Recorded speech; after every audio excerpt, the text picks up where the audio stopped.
Le réseau circulatoire est le cycle cardiaque. Au centre de notre système cardiovasculaire se trouve le cœur, situé entre les poumons et la cage thoracique. La structure interne du cœur se compose de 3 couches, qui sont de l'extérieur vers l'intérieur, le péricarde, qui enveloppe le cœur, le myocarde, qui constitue le muscle cardiaque proprement dit, et l'endocarde, dont la membrane tapisse la face interne du cœur.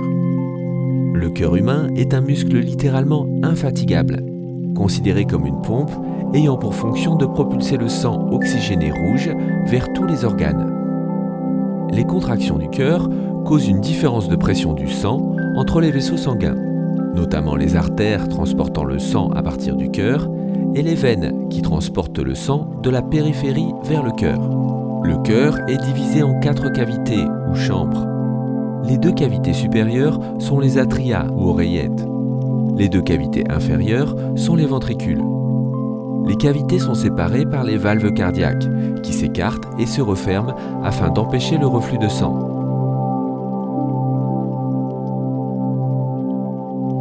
Le cycle cardiaque.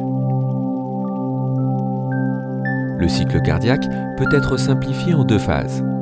La phase de contraction, appelée systole, se caractérise par une augmentation de la pression intracavitaire.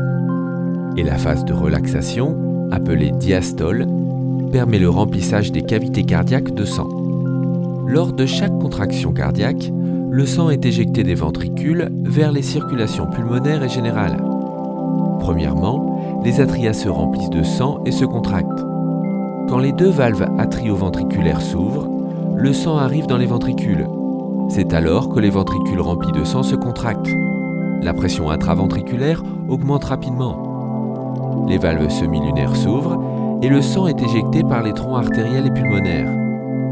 À la fin de la phase d'éjection, les valves se referment. La systole est terminée et la diastole commence. Pendant le cycle, les valves s'écartent et se referment en fonction de la pression du sang. Toutes les contractions des ventricules droit et gauche pompent la même quantité de sang dans le réseau circulatoire et pulmonaire.